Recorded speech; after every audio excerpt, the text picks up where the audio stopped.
क्या आपको पता है Indian institute of sciences IISc Bharat में एक ही क्यों है, जहां हमारे देश में 23 IITs हैं, 7 आईजेस हैं। वहां 1909 में स्टैब्लिश होने के बाद भी IISc बेंगलोर केवल एक ही क्यों है। मेरा नाम है Akhil Tripathi, I am a nice alumnus और आज हम इस वीडियो में डिस्कस करेंगे IISc बेंगलोर के फाउंडेशन के ऊपर, IISc बेंगलोर में क्या कोर्सेज ऑफर होते हैं और भारत के नंबर 1 इंस्टीट्यूट IISc बेंगलोर में आप एडमिशन कैसे पा सकते हैं।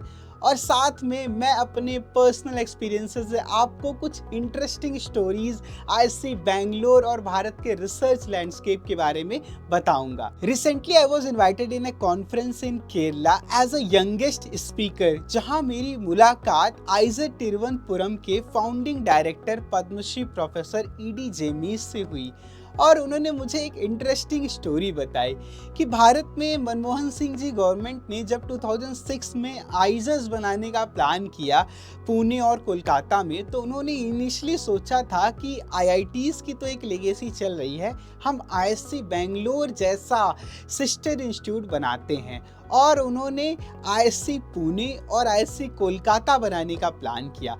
बट उन्होंने बताया कि IISc बेंगलोर के जो साइंटिस्ट थे और जो एडमिनिस्ट्रेशन था, उन्होंने इसका विरोध किया और बोला IISc भारत में केवल एक ही हो सकता है, आप और IISc नहीं बना सकते। और वो खुद उस समय IISc बेंगलोर में प्रोफेसर से, तो उन्होंने मुस्कुराते हुए कहा कि मैंने भी इसका समर्थन किया था कि IISc केवल एक ही होना चाहिए। तो इसीलिए आप देखोगे कि IISc का कोई और ब्रांच नहीं बना, IISc पुणे के जगह वो आइजर पुणे बना, क्योंकि IITs को कोई प्रॉब्लम नहीं थी इंडियन इंस्टीट्यूट का टैग लेने में। लेकिन IISc जो कि भारत का पहला और भारत के रिसर्च, मतलब आप इमेजिन कर सकते हो कि भारत और पाकिस्तान में रिसर्च एडवांसमेंट में जो इतना डिफरेंस है, हम चंद्रयान 3 को भेज चुके हैं, हमारा इसरो इतना आगे क्यों है, पाकिस्तान इतना पीछे क्यों है। हम आज़ाद तो एक साथ ही हुए थे 1947 में। तो जो मेजर डिफरेंस है वो बार्क, इसरो और IISc बेंगलोर जैसे इंस्टीट्यूशन ने लेके आया। आप इसरो का कोई भी मिशन देखोगे, आप इसरो के किसी भी डायरेक्टर को देखोगे, आपको वो कोई ना कोई एजुकेशन लिए हुए IISc से जरूर मिल जाएंगे। कोई भी इसरो का डायरेक्टर जब भी कोई मेजर इवेंट होता है, जैसे चंद्रयान 3 का लॉन्चिंग हुआ था, तो उसके बाद इसरो के डायरेक्टर ने एक टॉक ली थी IISc बेंगलोर में। तो ये है वो लिगेसी IISc बेंगलोर की, भारत के साइंटिफिक लैंडस्केप में एक कोर इंपॉर्टेंस रखता है। इंडियन गवर्नमेंट एक NIRF रैंकिंग करती है, जो कि नेशनल रैंकिंग है। भारत के सभी इंस्टीट्यूशन को डिफरेंट क्राइटेरियाज में, प्लेसमेंट से लेके कॉलेज लाइफ, रिसर्च पब्लिकेशन, सारे ही कैटेगरीज में रैंक करती है। तो IISc बेंगलोर भारत का नंबर 1 यूनिवर्सिटी कैटेगरी में आता है। रिसर्च कैटेगरी में भी IISc बेंगलोर भारत का नंबर 1 इंस्टीट्यूशन आता है। आप देख सकते हो इस टेबल में IISc बेंगलोर टॉप के IIT जैसे बॉम्बे, दिल्ली, मद्रास, इन सब से भी ऊपर आता है NIRF रैंकिंग्स में। तो IISc बेंगलोर एक ऐसा इंस्टीट्यूशन है जहाँ पे आपको जो डिग्री चाहिए ना, आपको BSc करनी है इनके पास है, आपको MTech करना है इनके पास है, आपको MBA करना है ये भी इनके पास है, आपको PhD करना है तो वो भी इनके पास है। आपको ढेर सारी डिग्रीज IISc बेंगलोर ऑफर करता है। और एक और ख़ास बात है, जो भी डिग्री IISc बेंगलोर स्टार्ट करता है ना, उसमें एक क्वालिटी और लेवल ऑफ एजुकेशन का नेक्स्ट बेंचमार्क स्टैब्लिश कर देता है। कुछ ही सालों पहले इन्होंने अपनी MBA डिग्री चालू की, आज ये MBA में भी IIM से भी compete करते हैं और इवन नए वाले IIM से तो कहीं ज़्यादा ऊपर जा चुके हैं ये प्लेसमेंट और इंफ्रास्ट्रक्चर सारी फैसिलिटीज़ में। आज हम ज़्यादा फोकस साइंस और टेक्नोलॉजी में दिए हुए ये डिग्रीज पे करेंगे। तो जहाँ पोस्ट ग्रेजुएशन में MSc degree, MTech degree, masters in design, masters in management मिलता है, IISc बेंगलोर PhD प्रोग्राम्स में 2 टाइप के प्रोग्राम्स ऑफर करता है। एक तो है इंटीग्रेटेड MSc PhD प्रोग्राम्स और एक है रेगुलर PhD प्रोग्राम्स। और यूजी प्रोग्राम्स में आपको पता ही होगा बीएससी जो बीएस प्रोग्राम है, आप अगर 1 साल और रुकते हो तो आपको BSMS dual degree ISC Bangalore offer करता है। ये बहुत ही फ्लैगशिप प्रोग्राम है। कई बार तो जेईई मेंस के ऑल इंडिया रैंक 1 भी जाते थे इस डिग्री को परस्यू करने। और बीटेक की बात करो तो मैथमेटिक्स एंड कंप्यूटिंग वाली ये डिग्री 2022 में ही आईएससी बेंगलोर ने स्टार्ट किया और 2022 में ही JEE advanced all India rank 1 ने आईआईटी बॉम्बे छोड़ के BTech in maths and computing वाली डिग्री ऑप्ट की। तो आप जान सकते हो कि आईएससी बेंगलोर किस लेवल का इंस्टीट्यूशन है। तो यूजी कोर्सेज में एडमिशन लेने के लिए आपके पास 2 एंट्रेंस एग्जामिनेशन है। बीएस प्रोग्राम में आपका जेईई एडवांस और आईआईटी के चैनल के थ्रू, आईआईटी मतलब आइजर एप्टीट्यूड टेस्ट चैनल के थ्रू एडमिशन होता है। पहले ये एडमिशन नीट और जेईई मेंस के चैनल्स के थ्रू भी होते थे, लेकिन इस साल से आईएससी बेंगलोर ने बीएस प्रोग्राम में एडमिशन के लिए जेईई मेंस और नीट चैनल्स को हटा दिया है। और आपका बीटेक प्रोग्राम में एडमिशन लेने के लिए केवल एक चैनल है जो कि जेईई एडवांस का है। एजुकेशनल क्वालिफिकेशन की बात करें तो फिजिक्स, केमिस्ट्री, मैथ होना आपका कंपलसरी है बीएस और बीटेक दोनों ही प्रोग्राम में एडमिशन लेने के लिए। तो जो नीट वाले बच्चे केवल पीसीबी लेके रखे हैं वो आईएससी बेंगलोर के किसी भी यूजी प्रोग्राम में एडमिशन नहीं पा सकते हैं। पीजी प्रोग्राम में एडमिशन लेने के लिए आपके पास ये डिफरेंट कोर्सेज हैं और इन कोर्सेज में एडमिशन लेने के लिए आपके पास डिफरेंट एंट्रेंस एग्जामिनेशंस हैं। तो अगर हम बात करें एमएससी डिग्री की, तो एमएससी इन बायोलॉजी और केमिस्ट्री आप परस्यू कर सकते हो। ये 2 ईयर का कोर्स है जहाँ पे आपको एडमिशन आईआईटी जैम के एग्ज़ाम के थ्रू होता है और आईआईटी जैम के एग्ज़ाम के बाद आपका एक इंटरव्यू राउंड भी कंडक्ट किया जाता है। और अगर हम बात करें एमटेक की, तो आप अगर आईआईटीएन से भी पूछोगे ना तो एमटेक के बहुत सारे डिसिप्लिन्स में लोग आईआईटी बॉम्बे से भी ज़्यादा प्रेफरेंस आईएससी बेंगलोर को देते हैं। तो यहाँ एडमिशन आपका गेट के स्कोर के थ्रू होता है और गेट के रिजल्ट के बाद आपका एक इंटरव्यू भी कराया जाता है। तो इन दोनों का जो क्यूमुलेटिव बनता है उससे आपका एमटेक के कोर्स में सिलेक्शन होता है। तो आईएससी बेंगलोर आपको डिफरेंट ये पीजी कोर्सेज ऑफर करता है और इन सब में जाने के लिए आपको एंट्रेंस एग्जामिनेशंस क्लियर करने होते हैं और कई जगह इंटरव्यू भी होते हैं। तो अगर हम बात करें एमएससी डिग्री की, तो आपको बायोलॉजी और केमिस्ट्री में एमएससी की डिग्री मिलती है आईएससी बेंगलोर की, जो कि 2 ईयर का होता है और यहाँ पे आईआईटी जैम का एग्ज़ाम और एक इंटरव्यू शॉर्टलिस्टिंग के बाद कराया जाता है जहाँ से आपका सिलेक्शन होता है। और अगर हम बात करें एमटेक की, तो यहाँ गेट और इंटरव्यू का सहारा लिया जाता है सिलेक्शन के लिए। अगर आप आईआईटीएन से भी पूछोगे ना जिन्होंने एमटेक किया हुआ है, तो वो आपको बताएंगे कि उनमें से बहुत सारे लोगों की पहली प्रेफरेंस आईएससी बेंगलोर थी, क्योंकि यहाँ के प्लेसमेंट्स आईआईटीज़ को भी बीट करते हैं बहुत सारे डिसिप्लिन्स में। और अगर हम बात करें एक और मास्टर डिग्री की, जो कि है masters in product design engineering design, तो यहाँ आपका admission GATE, NID, CEED, NIFT, MIT plus interview के थ्रू होता है।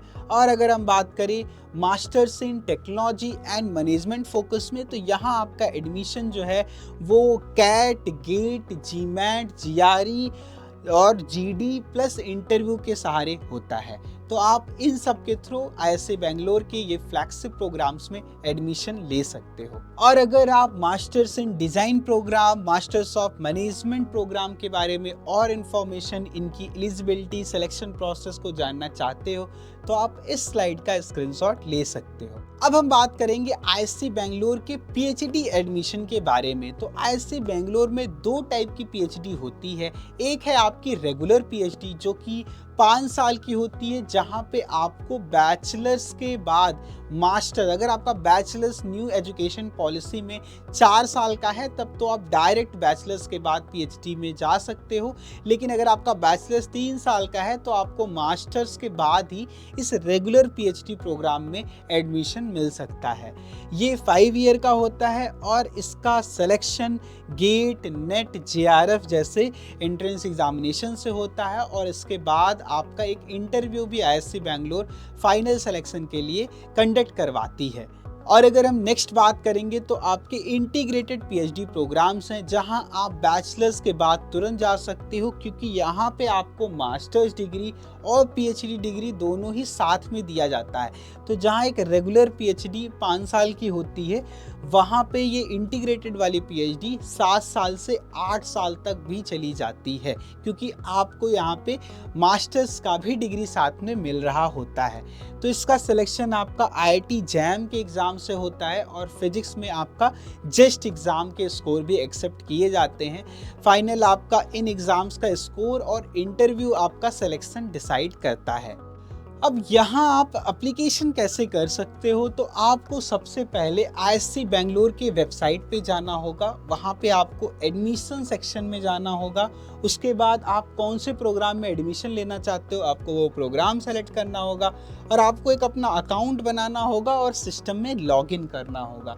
इसके बाद आपको एप्लीकेशन फॉर्म फिल करना होगा। जैसे अभी इनके बीएस प्रोग्राम के एडमिशन के लिए इन्होंने अपना रजिस्ट्रेशन ओपन कर दिया है, तो जो बच्चे आईएससी बेंगलोर से बीएस करना चाहते हैं वो जाके रजिस्टर कर सकते हैं। और हमने अपने मेन चैनल पे उसके लिए डिटेल वीडियो भी बनाई है, आप उसको भी चेकआउट कर सकते हो। तो अगर हम बात करें एप्लीकेशन फ़ी का इन प्रोग्राम्स में रजिस्टर करने के लिए, तो आपका जो पीजी प्रोग्राम है इसमें जनरल की फ़ी 800 रुपीज़ है, एससी एसटी पीडब्ल्यूडी की 400, ईआरपी कैंडिडेट्स की 2000 रुपीज़, और ऐसे ही यूजी प्रोग्राम के लिए जनरल कैटेगरी की फ़ी है आपकी 500 रुपीज़, आपकी एससी एसटी पीडब्ल्यूडी की फ़ीस है 250 रुपीज़। तो आपके डिफरेंट यूजी, पीजी और पीएचडी प्रोग्राम्स के लिए एप्लीकेशन स्टार्ट हो गए हैं और आप ये डिटेल्स का स्क्रीनशॉट ले सकते हो। आपका जैसे पीजी कोर्स और इंटीग्रेटेड पीएचडी कोर्स का एप्लीकेशन 4 फेब से स्टार्ट हो चुका है और ये विंडो क्लोज हो जाएगी 23 मार्च 2025 में। तो आप डिफरेंट कोर्सेज के लिए ओपनिंग और क्लोजिंग डेट एप्लीकेशन का यहाँ से स्क्रीनशॉट ले सकते हो। तो आईएससी बेंगलोर इतना एक खास इंस्टीट्यूट किसी भी स्टूडेंट के लिए क्यों है? यहाँ पे प्लेसमेंट्स और इंफ्रास्ट्रक्चर तो खतरनाक है ही, साथ में आपको पढ़ने के पैसे लगते नहीं हैं, आपको पढ़ने के पैसे मिलते हैं। चाहे आप पीएचडी की बात करो, चाहे पीजी की बात करो, चाहे यूजी की बात करो, जस्ट आप 12th पास करके भी यहाँ अगर बीएस प्रोग्राम में भी एडमिशन लेते हो तो आईएससी बेंगलोर हर एक स्टूडेंट को स्कॉलरशिप देता है। तो अगर आप यूजी प्रोग्राम्स की बात करो तो आपको इंस्पायर स्कॉलरशिप के साथ साथ आईएससी बेंगलोर अपना एक खुद का आईएससी-पी स्कॉलरशिप देता है, जो कि आईएससी बेंगलोर को फंडिंग इनके अलमनाइज, इंडस्ट्रियल नेटवर्क और जो इनके कोलैबोरेशंस है वहाँ से आती है। साथ में अगर हम बात करें पीएचडी प्रोग्राम की, तो डिफरेंट जो फंडिंग एजेंसीज है जैसे सीएसआईआर, यूजीसी, आईसीएमआर, डीबीटी, ये सब फंड करती हैं। और मेरी बात एक आईएससी बेंगलोर के कंप्यूटर साइंस के प्रोफेसर से हो रही थी, तो उनका कहना था कि जहाँ एक नॉर्मल कॉलेजेस में एक जो फर्स्ट ईयर का पीएचडी 37,000 पाता है, आईएससी बेंगलोर में जो कंप्यूटर साइंस में बच्चे पीएचडी कर रहे हैं, most of the people 1 lakh के लगभग पर मंथ स्कॉलरशिप पाते हैं, क्योंकि वो PMRF fellowship, prime minister research fellowship के साथ साथ और भी डिफरेंट फंडिंग एजेंसीज से फेलोशिप्स उठाते हैं। तो आईएससी बेंगलोर को ये बातें ही सबसे खास बनाती है। यहाँ पे इतना बजट एलोकेशन गवर्नमेंट करती है, यहाँ पे इतनी फंडिंग मिलती है। आपको ये जान के हैरानी होगी, केवल एक इंस्टीट्यूट को चलाने के लिए इस साल में ही आईएससी बेंगलोर को 900 करोड़ से ज़्यादा का बजट एलोकेट हुआ है, जो कि आइजर्स की बात करें ना तो सारे आइजर्स को मिला दो उससे ऑलमोस्ट सिमिलर है। जितनी 7 आइजर्स को टोटल फंडिंग दी जा रही है, जितनी आईआईटीज को फंडिंग दी जा रही है, उससे कहीं ज़्यादा आईएससी बेंगलोर को फंडिंग मिलती है।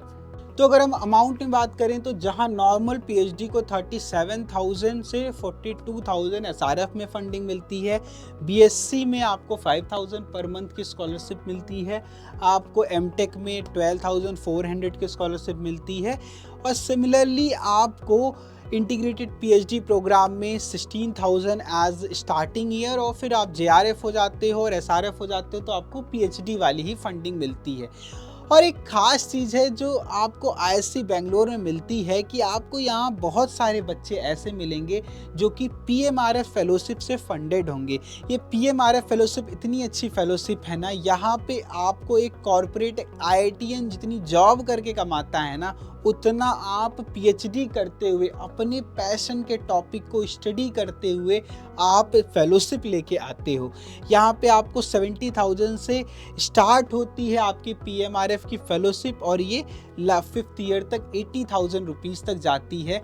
और अब हम मोस्ट एक्साइटिंग न्यूज़ इस साल के लिए जो बजट में आया है वो डिस्कस करेंगे। आपको आईएससी बेंगलोर की इम्पोर्टेंस का और अंदाज़ा ऐसे लगेगा कि पीएमआरएफ में जो आपको 70,000 फर्स्ट ईयर और लास्ट ईयर 80,000 मिलता था ना, एक तो वो स्कॉलरशिप को अप टू 1 लाख रुपीस कर दी गई है और 10,000 new PMRF fellowships ISC Bangalore और आईआईटीज के लिए दी गई हुई हैं। तो ये जो स्पेशल फोकस गवर्नमेंट का है आईएससी बेंगलोर को, ये आपको बताने के लिए काफ़ी है कि इंडिया जब एडवांसमेंट करेगा क्वांटम फिजिक्स से लेके वेरियस एक भारत विकसित भारत बनने की ओर अग्रसर जब होगा, तो आईएससी बेंगलोर की इम्पोर्टेंस और कितनी ज़्यादा बढ़ने वाली है। ये दिन दूर नहीं कि शायद हमको अगला नोबेल प्राइज़ भी आईएससी बेंगलोर से मिले और ये तभी हो पाएगा जब आप जैसे भारत के होनहार भविष्य रिसर्च में करियर परस्यू करना चाहेंगे। और सायस्टा का सपोर्ट आपके लिए तो है ही। हमने ये सायस्टा कॉलेज चैनल ही इसीलिए बनाया है कि आप इंटर्नशिप से लेके कॉलेज एप्लीकेशन, आप पीएचडी, हर एक स्टेज में जहाँ पे आपको रिसर्च में कोई भी हेल्प चाहिए, कॉलेज में आपको बहुत बढ़िया करने में कोई भी हेल्प चाहिए, सायस्टा का साथ आपके लिए है ही। आपको ऐसे अनिरुद्ध भैया के और इंटरेस्टिंग वीडियो जो मिल रहे हैं वो यूके से बना रहे हैं आपके लिए, वो अपना खुद रिसर्च परस्यू कर रहे हैं और वो आपके लिए टाइम निकाल के ऐसे interesting internships related, PhD related, आपको अब्रॉड कैसे जा सकते हो, इन सब के लिए वीडियोस बना रहे हैं। तो आप इस चैनल को फॉलो करते रहिए और हम बहुत ही एक्साइटिंग चीज़ें आगे भी आपके लिए लेके आ रहे होंगे। अभी रिसेंटली दैनिक भास्कर न्यूज़पेपर ने भी पैन इंडिया 5 करोड़ कॉपीज में हमारी स्टोरी को फीचर किया था। आपका बस हमें सपोर्ट चाहिए और हम मिलके भारत को एक विकसित भारत और R&D में सुपर पावर बनाने के लिए दिन रात मेहनत करेंगे। जय हिंद, जय भारत।